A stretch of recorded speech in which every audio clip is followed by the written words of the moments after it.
GT Holidays, South India's #1 travel brand. You know you are special when you're with GT Holidays. எங்க சேதாரத்துக்கு மேல கொடுத்தீங்கன்னா உங்க காசை waste பண்ற மாதிரி தான்.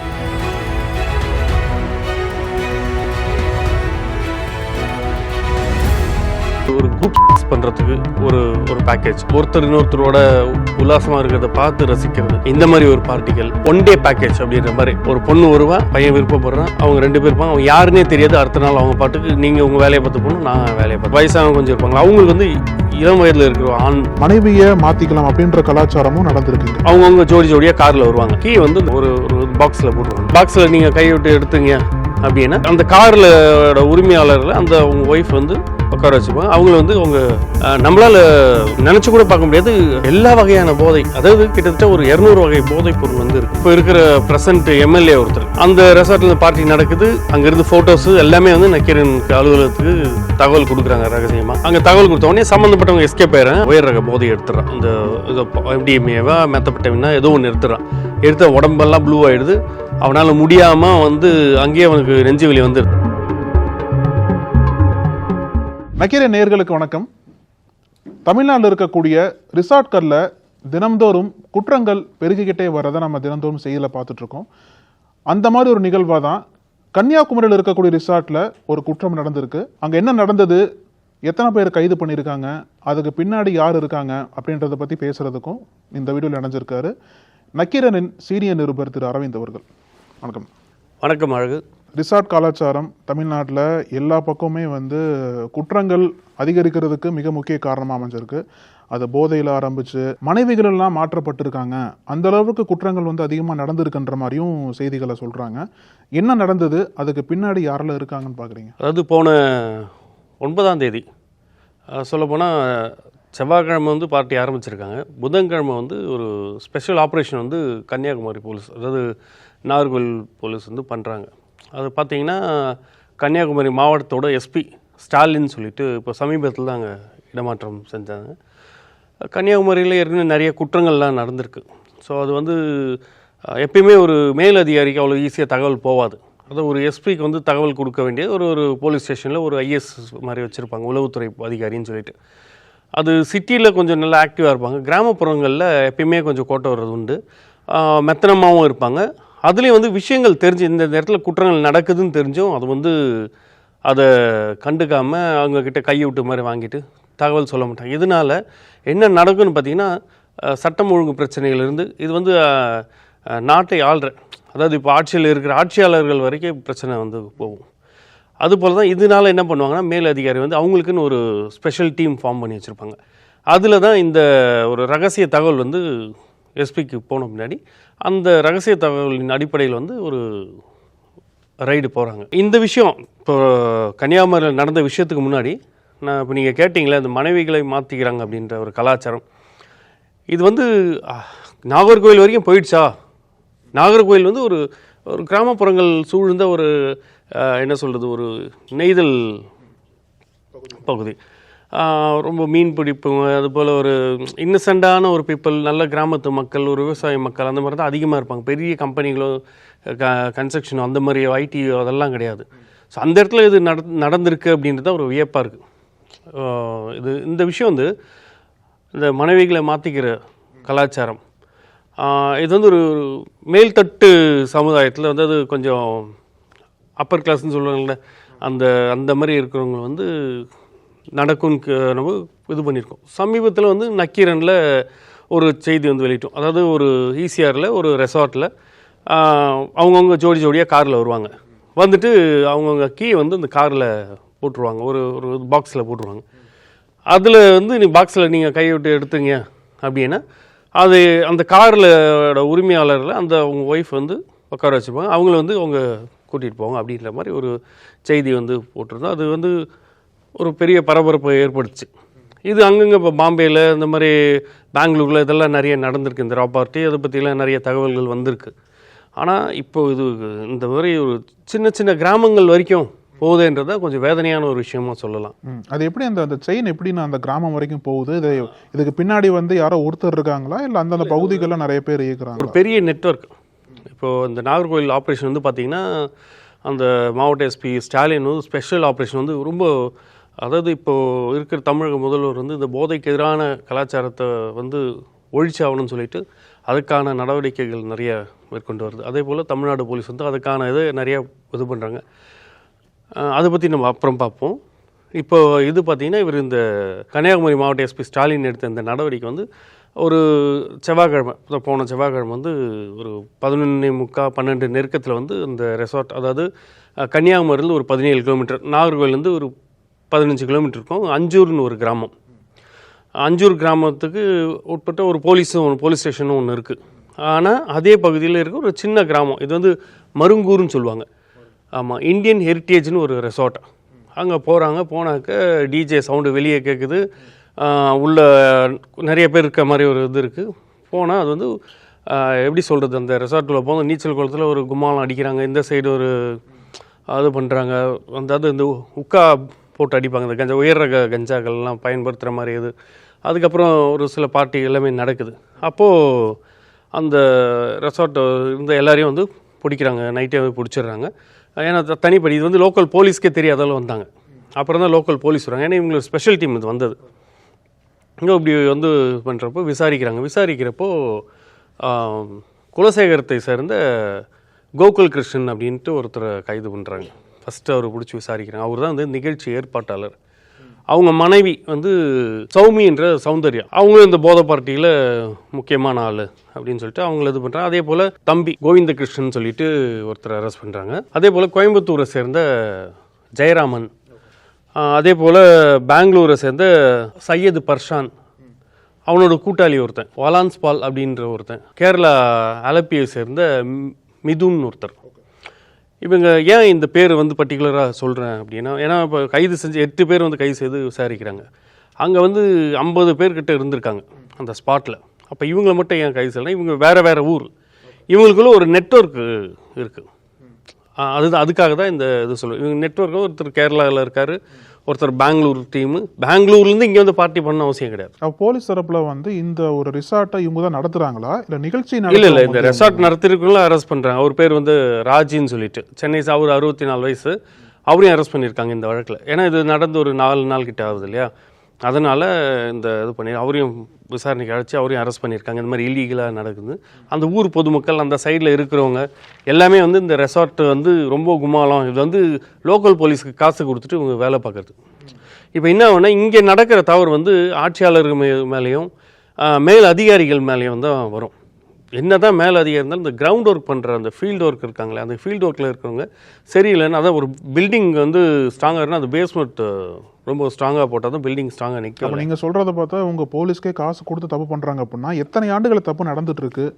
இல்லை, அது விசாரணை பண்ணிட்டு இருக்காங்க. அது எத்தனை ஆண்டுகளில் சுருக்கமாக சொல்லணும்னா, இந்த இதில் வந்து நம்ம பிரபல இவர் நாகர்கோவில் காசி கூட இங்கே வந்துட்டு போயிருக்காருன்ற தகவல்லாம் கூட நமக்கு போலீஸ் சைட்லேருந்து சொன்னாங்க. இதில் நம்ம பார்க்கக்கூடிய விஷயம் வந்து, இந்த கோகுல் கிருஷ்ணன்றவர் வந்து திருவட்டாறுன்னு சொல்லி ஒரு தொகுதியோட எம்எல்ஏ, காங்கிரஸ் எம்எல்ஏ ஒருத்தர், முக்கிய பிரமுகர், அவரோட ரிலேட்டிவ். அதே போல் ஒரு சில விஐபி லிஸ்ட்டே வந்து இப்போ போலீஸ் விசாரணைக்கு எடுத்து இப்போ கைது பண்ணவங்கள ரிமாண்ட் பண்ணிட்டாங்க. இப்போ போலீஸ் விசாரணை எடுத்தாங்கன்னா அதுக்காக ஒரு பெரிய விஐபியே வந்து கூட்டமே பயந்துருக்கு. இன்னொரு தரப்பு வந்து பார்த்தீங்கன்னா, இப்போ சமீபத்தில் சென்னையில் அரெஸ்ட் பண்ணாங்களே அந்த நடிகர்கள் வந்து கொக்கைன் வச்சுருந்தாங்க, இது வச்சுருந்தாங்கன்னு. இதில் என்ன ஒரு விஷயம்னா, இவங்கக்கிட்ட அதாவது இந்த நடிகர் போதை பார்ட்டி அந்த இஷ்யூவில் வந்து பார்த்திங்கன்னா ஒரு கொக்கைன் ஒரு போதைப் பொருள், இன்னொரு சில உயர் ரக மது வச்சுருந்தாங்க தான் அரெஸ்ட் ஆச்சு, கஞ்சா இருந்துச்சு. ஆனால் இங்கே இந்த ஸ்பாட்டில் இவங்க இது எடுத்தது பார்த்திங்கன்னா நம்மளால் நினச்சி கூட பார்க்க முடியாது. எல்லா வகையான போதை, அதாவது கிட்டத்தட்ட ஒரு 200 வகை போதைப் பொருள் வந்து இருக்குது. அதில் அதிக பயன்பாட்டில் உள்ள போதைப் பொருட்கள் வந்து பீக்கில் இருக்கும். சில விஷயங்கள்லாம் இங்கே அரெஸ்ட் பண்ணி இவங்ககிட்ட வந்து சீஸ் பண்ணதில் ஒரு சாதாரண பார்ட்டி 102 ஃபாரின் லிக்கர், அதாவது வெளிநாட்டு மதுபானங்கள் வந்து இருந்திருக்கு. எல்லாம் டியூட்டி ஃப்ரீ அந்த மாதிரி இது, அப்புறம் எலைட் எல்லாம் வாங்குறது, அப்புறம் வெளி மாநிலத்திலேருந்து கொண்டு வருது, அந்த மாதிரி வந்து பார்த்திங்கன்னா 102 பாட்டில் சீஸ் பண்ணியிருக்காங்க. அப்புறம் மார்பின் ஒரு போதைப்பொருள் அது கண்டெடுத்துருக்கு, அவங்ககிட்ட இருந்து கைப்பற்றியிருக்காங்க. உயர் ரக கஞ்சா, அப்புறம் எல்எஸ்டின்னு சொல்லி ஒரு ஸ்டாம்ப், அது ஃபஸ்ட்டில் நம்ம நிறைய நக்கீரில் செய்தி பண்ணியிருக்கோம். இப்போ பரவலாகி போச்சு, காலேஜ் அதெல்லாம் நிறையாவே அது அது ஒரு நெட்வொர்க், அதை பற்றி பின்னாடி வரலாம். ஆனால் இது அங்கே வந்து அதிக அளவு கிடச்சிருக்கிறது அப்படின்றது ஒரு இது. அப்புறம் இந்த MDMAன்றது அது வந்து லிக்யூட் வந்து ஒரு சில இதில் கலந்து இது பண்ணாவே அது போதையாக இது பண்ணலாம். அப்புறம் மெத்தபெட்டமின் அப்படின்ற அது ஒரு போதைப் பொருள். அது ஒரு சமீபத்தில் கூட வேற ஒரு ஆப்ரேஷனில் நிறைய பிடிச்சாங்க. கொக்கைன், சரிங்களா. அப்புறம் கஞ்சா ஆயில்னு அது குறிப்பிட்ட அளவு. அப்புறம் ஓஜின்னு ஒரு போதைப் பொருள். இவ்வளோ போதைப் பொருளையும் ஒரே இடத்துல பிடிச்சிருக்காங்கன்னா இவங்க நெட்வொர்க் நம்ம யோசனை பண்ணால் இது எங்கேயோ போய் நிற்கும், சரிங்களா. இந்த நெட்வொர்க் ஒரு சைடு இருக்கட்டும். இப்போ இந்த பார்ட்டியில் என்னென்ன பண்ணுறாங்க அப்படின்னு சொல்லி பார்த்தா ஒரு இதுக்கு ஒரு என்ட்ரிக்குன்னு ஒரு 2000 ரூபா வசூல் பண்ணுறாங்க.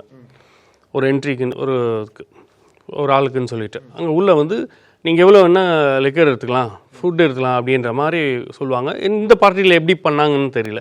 என்ட்ரியே ஒரு சில பார்ட்டி வந்து உள்ள என்ட்ரிக்கே 2000 வாங்க, மீதி எல்லாமே நம்ம காசு கொடுத்து வாங்கணும். அந்த மாதிரி பார்ட்டிகள் ரா பார்ட்டியெல்லாம் இருக்குது. இந்த பார்ட்டியில் உள்ளே வந்திருக்காங்க. உள்ளே வந்தாக்கா இவ்வளோ போதைப் பொருள் இங்கே சந்தைப்படுத்துகிறாங்க. ஒரு சந்தையில் எப்படி விற்பாங்க அது மாதிரி வரவங்களுக்கு இதெல்லாம் இருக்கும். இதெல்லாம் பழக்கப்பட்டவங்க தான் இவங்க வருவாங்க.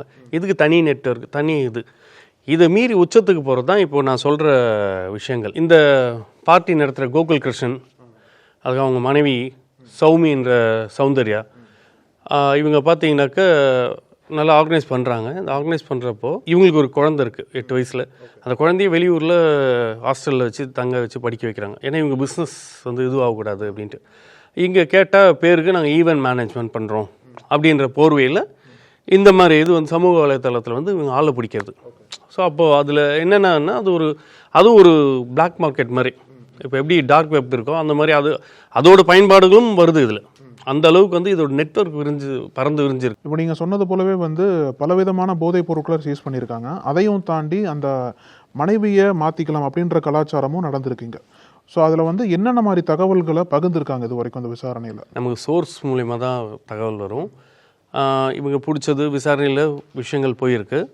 அதில் பார்த்தீங்கன்னா இதில் வந்து எப்படி சொல்கிறது, ஒரு குரூப் பண்ணுறதுக்கு ஒரு பேக்கேஜ், அதுக்கு தகுந்த மாதிரி ஒரு பார்ட்டி.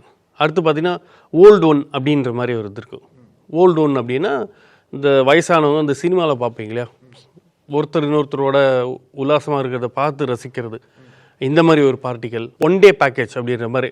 ஒரு பொண்ணு வருவா, ஒரு பையன் விருப்பப்படுறான், அவங்க 2 பேர் இருப்பாங்க, அவங்க யாருன்னே தெரியாது. அடுத்த நாள் அவங்க பாட்டுக்கு நீங்கள் உங்கள் வேலையை பார்த்து போகணும், நான் வேலையை பார்த்து போகணும். அதுக்காக ஆப்லாம் நிறையா வந்துருச்சு, ஆப்பே வந்துருச்சு. ஆனால் இவங்க ஒரு இந்த மாதிரி ஒரு பார்ட்டியை இது பண்ணுறாங்க. அதே போல் வந்து இருக்காங்கன்னா அவங்களுக்கான இதை வந்து இவங்க ஆளை இது பண்ணி விடுறது.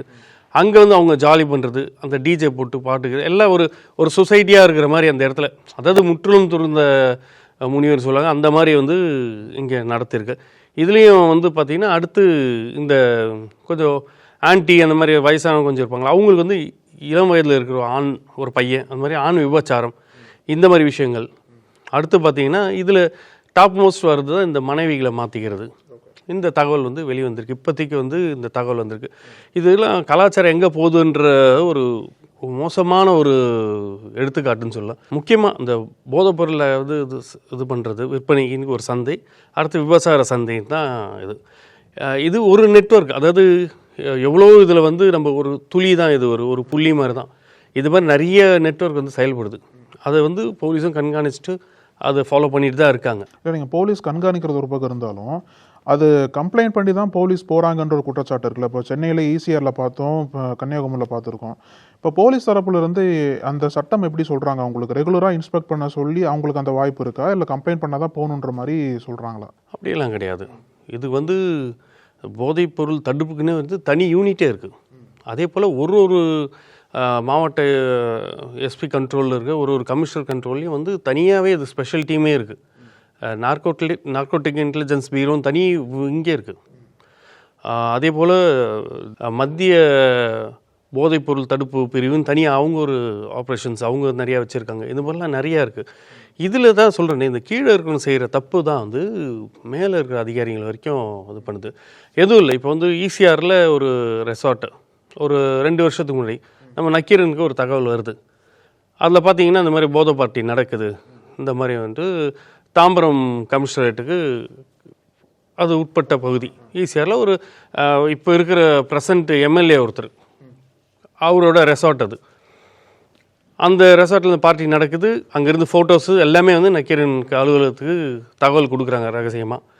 இப்போ அது வரப்போ நம்ம இன்ஃபார்ம் பண்ணுறோம், சார் இந்த மாதிரி இது நடக்குதா அப்படின்னு சொல்லி. அங்கே இருக்கிற ஒரு அப்போ ஜாயின்ட் கமிஷனர் ஒருத்தர் இருந்தார், அவருக்கு நம்ம தகவல் சொல்கிறோம், இந்த மாதிரி இருக்குது நடக்குது சார் அப்படின்னோடனே அரெஸ்ட் பண்ணுறேன்னு சொல்கிறாங்க. அவங்க வந்து போலீஸ் அலர்ட் பண்ணுறாங்க. ஆனால் அதுக்குள்ளவே அங்கே இருக்காங்க இல்லையா, இந்த கையூட்டு வாங்குறவங்க இருக்காங்க இல்லையா, அவங்க வந்து அங்கே தகவல் கொடுத்தவொடனே சம்மந்தப்பட்டவங்க எஸ்கேப் ஆயிடுறாங்க. ஆனாலும் அதை பிடிச்சி ஒரு கிட்டத்தட்ட ஒரு 150-200 பேர் வந்து இந்த பெரிய ஹால், அதாவது ஒரு வெட்ட வெளியில் வந்து ஒரு மேடையை போட்டு அதில் இந்த டிஸ்கோ நடந்தது, அந்த இதில் போதை பாட்டி எடுத்தது, வெளிநாட்டு மதுபானங்கள் இதெல்லாம் பிடிக்கிறாங்க. ஆனால் மற்ற எந்த விஷயங்களும் சிக்கலை.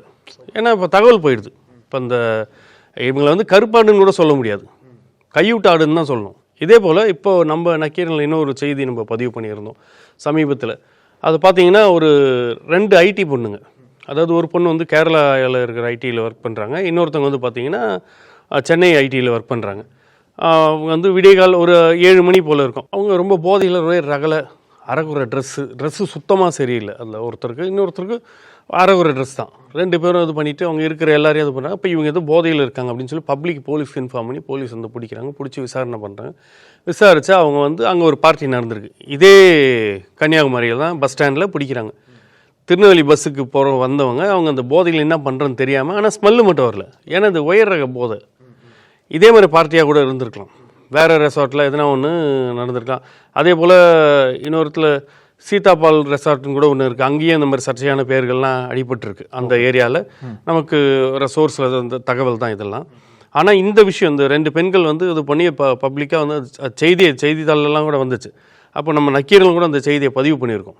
பார்த்தீங்கன்னா அவங்க வந்து ஒரு கொய்யா இது வந்து போதைப் பொருள், அதில் வந்து ஒரு கஞ்சா, உயர் ரக கஞ்சா இது பண்ணி சாப்பிட்டதுனால ஸ்மெல் வந்து எதுவும் பண்ண முடியல. அதே போல் இன்னும் இந்த உயர் ரக போதையில் ஒரு சிக்கல் இருக்குது. ஏன் போலீஸ் அவங்கள பிடிக்கல, அரெஸ்ட் பண்ணல அப்படின்னா, இதில் என்ன விஷயம்னு பார்த்தீங்கன்னா, அதை நம்மளால் நிரூபிக்க முடியாது அவ்வளோ ஈஸியாக.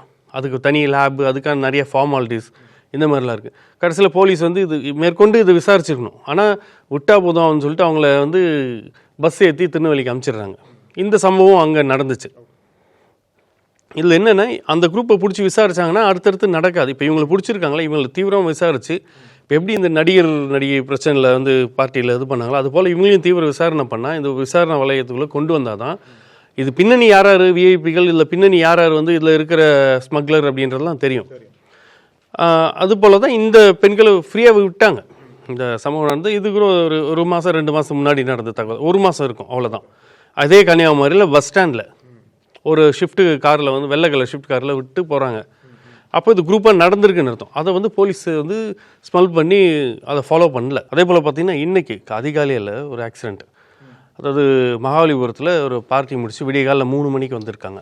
அதாவது இப்போ வந்து விரைவு சாலை, அதாவது சிட்டியில் போகாமல் கொஞ்சம் அவுட்டர் வர்றதுக்காக இப்போ வந்து ஃபாஸ்ட்டாக அந்த ட்ராவல் வந்து ஷார்ட்டாக இருக்கணுன்றதுக்காக அந்த அவுட்டர் ரிங் ரோடு மாதிரி போடுறாங்க, நிறைய போட்டிருக்காங்க. இப்போ மகாபலிபுரத்தில் 2 இடத்துல வந்திருக்கு, 2-3 இடத்துல வந்திருக்கு. அந்த இதில் பார்த்திங்கன்னா இந்த திருப்பூர் இடத்த காலவாக்கம்னு ஒரு ஏரியா, அந்த இடத்துல வந்து அந்த அவுட்டர் ரிங் ரோடு ஒன்று ஒரு ஜாயின் ஆகும். அது வந்து நல்ல ரோடு ஃப்ரீயாக இருக்கும், பகல்லே ஃப்ரீயாக இருக்கும். ஏன்னா இப்போ சமீபத்தில் போட்டது. அதில் இன்றைக்கி விடிய காலையில் வந்து ஒரு டாக்டர், அதாவது குரோம்பேட்டில் இருக்கிற ஒரு பிரபல மருத்துவமனையில் படிக்கிற டாக்டர்ஸ் 4 பேர் 2 காரில் வேகமாக போட்டு வந்திருக்காங்க. எல்லாம் அவங்க என்ன நிலையில் இருந்திருப்பாங்க, 3 மணி வரைக்கும் பார்ட்டின்னா அது என்ன அவங்க இறந்து போயிட்டாங்க அந்த ஸ்பாட் அவுட்டில். ஒருத்தர் அந்த கார் போய் ஒரு நின்று இந்த லாரியில் மோதி ஆக்சிடென்ட் ஆகி ஒரு பெண் வந்து ஸ்பாட்டில் இறந்துடுறாங்க. மீதி 3 பேர் வந்து ரொம்ப பலத்த காயத்தோட ஒரு இது பண்ணுறாங்க. வந்தது வந்து ஒரு ஹை லெவல் கார் தான், BMW கார். இங்கே வந்த வேகத்தில் அடித்து இதுவாகுது, அதிகாலையில் ஆகுது. கேட்டால் அது பார்ட்டின்றாங்க, என்ன பார்ட்டின்னு தெரியல. ஆனால் வந்த இன்னொரு கார் தப்பிச்சிடுச்சு. இது பார்த்தீங்கன்னா இப்போ இந்த நைட்டில் இந்த வெஹிக்கிள் செக்கப் அது வந்து ரொம்ப டைட் பண்ணணும். அதாவது பார்ட்டியிலேருந்து வராங்களா, அவங்கள பிடிச்சி யார் நடத்தினா அப்படின்றத கான்டாக்ட் எடுத்தது போலீஸ் வந்து அவங்கள அரெஸ்ட் பண்ணணும். அதே போல் இந்த மகாபலிபுரம் லிமிட்டில், அதாவது நம்ம வடக்கு மண்டல ஐஜி அஸ்ராகாருக்கு வந்து ரொம்ப, அதாவது என்ன இரும்பு கரம் கொண்டு இது பண்ணுவாங்க இல்லையா, அந்த மாதிரி அடக்கிறாரு. அவர் வந்து தப்பு பண்ணால் அந்த போலீஸுக்கு சார்ஜ் கொடுக்குறாரு. அந்த அளவுக்கு ரொம்ப ஸ்ட்ரிக்டாக இருக்கார். சஸ்பெண்ட் வரைக்கும் போகுது. கேஸ் ஃபைல் பண்ணுறாங்க, அந்த அளவுக்கு பண்ணுறாங்க. ஆனாலும் இனி மகாபலிபுரத்தில் இருக்கிற அந்த போலீஸ் லிமிட்டு, அதே போல் இந்த ஈசிஆர் இந்த பாண்டிச்சேரி போகிற லிமிட்டில் அடுத்து இந்த கூவத்தூர்னு ஒரு ஸ்டேஷன் இருக்குது, அதை தாண்டி அந்த இடத்துல லோக்கல் சாராயம் கூட கிடைக்கும். இந்த மாதிரி விஷயம் வந்து லோக்கல் போலீஸு வந்து அது கண்டுக்கிறதே கிடையாது. இந்த ரெசார்ட்டுகள் நடக்கிற இந்த பார்ட்டிஸ்லாம் லோக்கல் போலீஸுக்கு தெரியும். அதே போல் இப்போ வந்து தாம்பரம் லிமிட்டில் இருக்கிற ஈசிஆர் அந்த ஓஎம்ஆரில் இருக்கிற ரெசார்ட், இதை வந்து அவங்க இது பண்ண மாட்டாங்க. வந்து லோக்கல் எதை சொல்கிறாங்க, அந்த ஃபீல்டு ஆஃபீஸர்ஸ்னுவாங்களே, அந்த அடிப்படையில் இப்போ இந்த ரோந்து போவாங்க பாருங்க, அவங்களுக்கு நல்லாவே தெரியும். அவங்க ஒரு சில இதை வாங்கிட்டு அமைதியாக போயிடுவாங்க. இந்த மாதிரி விஷயத்தில் தான் பார்த்தீங்கன்னா ஒரு டாக்டர் இந்த இவங்க எல்லாருமே விடிய காலையில் 3 மணிக்கு வரேன்னா என்ன மாதிரி பார்ட்டியாக இருந்ததுன்னு யோசனை பண்ணணும். அதுதான் அப்போ அங்கே நடக்குது. இப்போ நீங்கள் 10 மணிக்கு க்ளோஸ் பண்ணுங்கன்னு சொல்லி ஒரு பெட்டி கட்டு தள்ளுவண்டி கடை இருந்தால் அவனை போட்டு அடிக்கிறதும் இது பண்ணுறதும், டெய்லி ஒரு கடை ரோட்டில் வச்சுருந்தா அந்த ரோட்டில் வந்து அவங்ககிட்டயே காசு வாங்கிட்டு போகிறது, இட்லி சாப்பிட்றது, டிஃபன் சாப்பிட்றது, அந்த வேலையெல்லாம் பண்ணுறாங்க. ஆனால் இந்த மாதிரி பார்லேயோ இதுலேயோ வந்து இவங்க பண்ணுறது கிடையாது. இது பார்னா கூட பரவாயில்ல, இந்த மாதிரி ஒரு ட்ரக் இருக்கு இல்லையா, இதை வந்து கண்டிப்பாக இது வந்து தடுத்தாகணும். இல்லைன்னா வந்து அடுத்த பஞ்சாப் ஆகிடும் தமிழ்நாடு. நீங்களே வந்து இந்த காவல்துறையோட சிக்கல்களை பற்றி பேசும்போது ஒரு புறம் அவங்க மீது குற்றச்சாட்டு இருக்கு, ஏன்னா அவங்க வந்து அலோவ் பண்ணுறாங்க, கிரவுண்டில் வந்து இத்தனை தப்புகள் நடக்குது அப்படின்னா அதை கண்டுக்காமல் விட்டுறாங்கன்னு சொல்லிட்டு ஒரு குற்றச்சாட்டு இருந்தாலும், இன்னொரு பக்கம் அந்த நடைமுறை சிக்கல் அவங்க நிறையா இருக்கும்ல. எதனால நடைமுறைப்படுத்த முடியல, இந்த போதைப் பொருட்கள்லாம் எப்படி தமிழ்நாட்டுக்குள்ளே வருது, எங்கே கண்ட்ரோல் பண்ணணும், யாரை விசாரிக்கணும்னு சொல்லிட்டு பல குழப்பங்களும் பல கேள்விகளும் காவல்துறைக்குள்ளேயே அதிகமாக எழுந்திருக்கு. ஸோ அது மாதிரி அந்த இதில் பேசும்போது என்னென்ன நடைமுறை சிக்கல்கள்லாம் காவல்துறைக்கு இருக்குன்னு பார்க்குறீங்க? இப்போ பார்த்தீங்கன்னா எடுத்துக்காட்டால் நம்ம ஒரு அண்ணா நகரில் இருக்கிற விஆர் மால், அங்கே வந்து பார்த்திங்கன்னா ஒரு பார்ட்டி நடக்குது, இதே மாதிரி ரா பார்ட்டி நடக்குது. ஒரு பையன் வந்து அந்த உயர் ரக போதையை எடுத்துடுறான், இந்த இது எம்டிஎம்ஏவா மெத்தப்பட்டவனா ஏதோ ஒன்று எடுத்த உடம்பெல்லாம் ப்ளூ ஆகிடுது. அவனால் முடியாமல் வந்து அங்கேயே அவனுக்கு நெஞ்சு வலி வந்துடுது. அவனை கொண்டு வந்து ரோட்டில் பிளாட்ஃபாரத்தில் விட்டுறாங்க. உடனே பக்கத்தில் இருக்கிற ஒரு தனியார் மருத்துவமனையில் அவன் போயிட்டு இது பண்ணுறாங்க, ஒரு டீம் கொண்டு வந்து சேர்த்துறாங்க. ஆனால் அவன் செத்துட்டான். அந்த பையன் வந்து மடிப்பாக்கத்தை சேர்ந்த பையன். அப்போ நம்ம வந்து அது உள்ளே வந்து நம்மளும் உள்ளே இருக்குது, அந்த பார்ட்டி தெரிஞ்சு நக்கீரனும் உள்ளே இருக்குது. அதே இடத்துல ஒரு போலீஸ் இன்ஸ்பெக்டர் வந்து மஞ்சுளான்னு ஒரு மேடம், அவங்க வந்து அந்த இது பண்ணுறாங்க. நம்ம அதை கண்காணிக்கிறோம், அவங்கள பார்க்குறோம். ஏன்னா அவங்களுக்கு நம்மள தெரில, நம்ம அவங்கள பார்க்குறோம். அவங்க வந்து கண்காணிக்க தான் வந்திருக்காங்க. ஆனால் இந்த மாதிரி விபரீதம் நம்ம முன்னாடியே நடந்துருச்சு, ஓகேங்களா. ஆனால் அவ்வளோ பேருக்கு நம்ம அந்த ஃபோட்டோ வெளியிட்டிருக்கோம். அந்த மாதிரி அந்த இறந்து போன பையனோட ஃபோட்டோ நம்ம வெளியிட்டிருக்கோம். அந்த மாதிரி விஷயம் வந்து நடந்துச்சு. ஆனால் அந்த மேடம் வந்து இவர் இந்த மாதிரி பார்ட்டி நடக்குதுன்னு தகவல் வந்து அவங்களுக்கு பிடிச்சவங்கள தண்டிக்கிறாங்க. ஏன் ஒரு ஏசி ரேங்கில் நீங்கள் சொல்லிட்டு போல, அப்போ இருந்த டிசியும் ஏசியும் வந்து இது பண்ணுறாங்க. ஏன்னா இந்த மாதிரி விஷயம் வெளியே வந்ததும் பிரச்சனை வேறு மாதிரி போகுது இல்லையா. அது மாதிரி ஒரு சிக்கலை வந்து அவங்க சந்திக்க வேண்டியது, மேல் அதிகாரிகளோட சிக்கலை சந்திக்க வேண்டியதாக இருக்குது. அதே போல் இந்த மாதிரி ஒரு மால் ஒரு விஷயத்தில் இவ்வளோ பெரிய பார்ட்டின்றப்போ ஒரு டிஎஸ்பி ரேங்க், அதாவது அந்த ஏசி ரேங்க்கில் ஒருத்தர் போகணுன்றது இருக்குது. ஆனால் இவங்களும் போகலாம், தப்பு நடக்கிறப்ப இவங்க தகவல் இருப்போ போகலாம். ஆனால் அந்த மாதிரி ஒரு சிக்கல்லாம் மாட்டேன். அதுபோல் நடைமுறை சிக்கலும் ஒரு சில இதெல்லாம் இருக்குது. ஒருவேளை அரசியல் தலைவர்களோட அந்த பார்ட்டிஸ் இருக்க போய் தான் போலீஸில் எடுக்க முடியல. இப்போ நீங்கள் பார்த்தீங்கன்னா இப்போ நடந்த அந்த கன்னியாகுமரி பார்ட்டிலேயே பெங்களூர்லேருந்து இருக்கிறான், கேரளாவிலேருந்து இருக்கான், இங்கே இருக்கான். அப்போ அவங்க யூஸ் பண்ண எல்லா போதைப் பொருளும் வந்து ஹையர் லெவலில் இருக்குது. இப்போ எடுத்துக்காட்டாக சொன்னீங்கன்னா இதுக்கு முன்னாடி முன்னோட்டமாக ஒரு சில விஷயங்களை நம்ம ஒரு சில ஆப்ரேஷன் பண்ணியிருக்கோம். அதில் எப்படின்னா நம்ம ரா பார்ட்டிக்கு போய் போயிருக்கோம். அப்போ என்ன நடக்கும் அப்படின்னு பார்த்தீங்கன்னா, வெளியிலேருந்து வருவாங்க, வந்து இவங்க போவாங்க. சும்மா இப்போ நான் இருக்கேன்னு வச்சுக்கோங்களேன், இது மாதிரி ஒரு பார்ட்டிடா, டிஜே பார்ட்டி, வாடா தண்ணி அடிக்க போகிறோம் அப்படின்னு கூப்பிட்றோன்னு வச்சுக்கோங்க.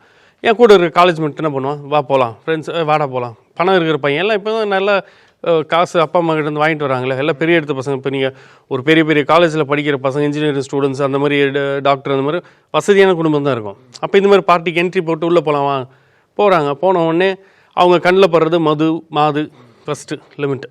அதுக்கப்புறம் போகிறாங்க, கொஞ்சம் அந்த டிஜேன்னு போட உடனே தம் அடிக்கிற பழக்கம் தான் அந்த புடின்னு கொடுக்குது. அதுக்கப்புறம் தான் அந்த கஞ்சா பரவுறது. அதுக்கப்புறம் இவங்களும் டீலராக மாற்றுறாங்க.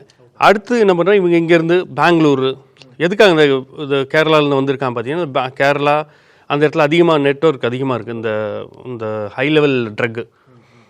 அதே போல் இந்த பெங்களூர் ஒரு ஹப்புன்னே சொல்லலாம். அதுக்கு மேலே அவங்களோட பெரியப்பான்னு சொல்லுவாங்க. அந்த மாதிரி பார்த்தீங்கன்னா கோவா ஒரு பெரிய ஹப்பு. இங்கே பயங்கரமான ஸ்மக்லிங் வந்து நடக்குது, இந்த மாதிரி போதை பார்ட்டி நடக்குது. இதனால் என்ன நடக்குதுன்னு பார்த்தீங்கன்னா, இதில் சர்வதேச தொடர்பே இருக்குது. எப்படின்னு பார்த்தீங்கன்னா, இங்கே இருக்கிற ஒரு இளைஞன் வந்து சீரழிஞ்சான் அப்படின்னா அது நம்ம நாட்டுக்கே நஷ்டம். அதனால தான் இப்போ ஒரு சின்ன ஒரு 100 ரூபா வாங்கிட்டு அந்த ரெசார்ட்டில் நடக்கிறது ஒரு 500 ரூபா 1000 ரூபாய்க்காக அந்த போலீஸ் வாங்கிட்டு இவங்க அவங்கள விட்டுறாங்க ஃப்ரீயாக. இப்போ அதில் போய் ஒரு 4 பேர் சீரழிடான்னு வச்சு அவங்க குடும்பம் நாசமாகிடுது. அப்போ இந்த மாதிரி நிறைய பார்ட்டிஸ் நடக்கிறப்பன்னா இது வந்து டோட்டலாக வந்து நம்ம நாட்டோட முன்னேற்றத்தையே தடுக்குது. இப்போ ஒரு இன்ஜினியர் ஒரு டாக்டர் இந்த மாதிரி ஆகிறேன்னா யோசனை பண்ணுங்க. அதை தான் வந்து அரசாங்கம் வந்து கடுமையாக வந்து அவங்கள இது பண்ணணும், அவங்கள தண்டிக்கணும், அவங்கள வந்து இது பண்ண ஸ்பெஷல் ஆப்ரேஷனில் நிறைய பண்ணுறாங்க நேர்மையான அதிகாரிகள் எல்லாமே. ஆனால் அங்கே ஒரு சிலர் பண்ணுற தப்பில் இவங்களோட உழைப்பெல்லாம் வீணாக போகுது. இன்னொரு விஷயம், இந்த போதைப் பொருள்னால வர பணம் இவங்கெல்லாம் ஒன்றுமே இல்லை, இவங்க சில்லறை வியாபாரிகள் மாதிரி தான். இதில் ஒரு என்ன சொல்கிறது, கடைக்கோடி வியாபாரி, இந்த தெருக்கடை வைப்பாங்களா அந்த மாதிரி தான் இவங்க. இவங்களை விட ஒரு முதலை, இவங்களை விட ஒரு முதலை, அதுக்கு மேலே ஒரு டான்னு, அதுக்கு மேலே ஒரு டைனோசர் இருக்கும். அந்த டைனோசரை போய் பிடிக்கணும் அப்படின்னா இங்கேருந்து போய் பிடிச்சா தான் பிடிக்க முடியும். அது வந்து அவ்வளோ சாதாரணமான விஷயம் இல்லை. நீங்கள் சொல்ல மாதிரி சென்ட்ரல் நார்கோட்டிக் இன்டெலிஜென்ஸ் பியூரோ அந்த மாதிரி அவங்களோட ஒர்க் அவுட் பண்ணணும். இப்போ வந்து பார்த்திங்கன்னா இங்கே தமிழ்நாட்டில் ஒரு ஸ்பெஷல் ஆஃபீஸர் ஒருத்தர் சுதாகர்னு சொல்லிட்டு ஐபிஎஸ், அவர் ஸ்பெஷலாக இந்த நார்கோட்டிக் இதுக்காக போயிருந்தேன். இப்போ இந்த மாதிரி வந்து இந்த கவர்மெண்ட் வந்து இன்வெஸ்டிகேஷன் சொல்லி ஸ்பெஷலாக வந்து ஸ்பை வைக்கிறாங்க, ப்ரைவேட் ஸ்பை வைக்கிறாங்க. அந்த மாதிரி இன்னும் சொல்ல போனால் ஆர்மி வரைக்கும். ஏன்னா இந்த பணம் வந்து இந்த நார்கோட்டிக்னால் இந்த பெரிய லெவல் போதைப் பொருள் கடத்தல்னால பணம் வந்து இந்த ஹவாலா மாதிரி அங்கே வந்து ஒரு கை மாதிரி என்ன பண்ணுறது, இங்கே இருக்க தீவிரவாத செயலுக்கு யூஸ் ஆகுது. ஒரு சின்ன விஷயம் எங்கே போய் நிற்கிது பாருங்கள். நாட்டு இருக்க குடிமகன் நாசமாக போகிறான், நாட்டை நாசமாக்கிறதுக்கு தீவிரவாதத்துக்கு இந்த பணம் போகுது. சரிங்களா? யாரோ இதனால யாரோ வாழ்க்கை வந்து இது ஆகுது. அதனால தான் இந்த மாதிரி விஷயத்தை வந்து கடுமையாக வந்து கண்காணிக்கணும், கடுமையான நடவடிக்கை எடுக்கணும் அப்படின்னு நம்ம சொல்கிறது. ரைட், ஸோ பொறுத்திருந்து பார்க்கலாம் இந்த கேஸில் அடுத்த கட்ட நடவடிக்கை என்ன இருக்க போது. நம்ம தொடர்ந்து இதை பற்றி பேசலாம். ரொம்ப நன்றிண்ணா. நன்றி. நக்கீரன் டிவிக்கு சப்ஸ்கிரைப் செய்யுங்கள். உங்கள் ஆதரவே எங்கள் பலம். ஆசிரியர்களுக்கு நண்பனாகவும் மாணவர்களுக்கு ஆசானாகவும் திகழும் தேர்வு வழிகாட்டி. ஒவ்வொரு பாடத்திற்கும் அனுபவமிக்க ஆசிரியர்களின் துல்லியமான தெளிவான விடைகள். CNC இருக்கு, தேர்வு பயம் எதற்கு? இது தீரன் பப்ளிஷிங் ஹவுஸ் விற்பனை வெளியீடு.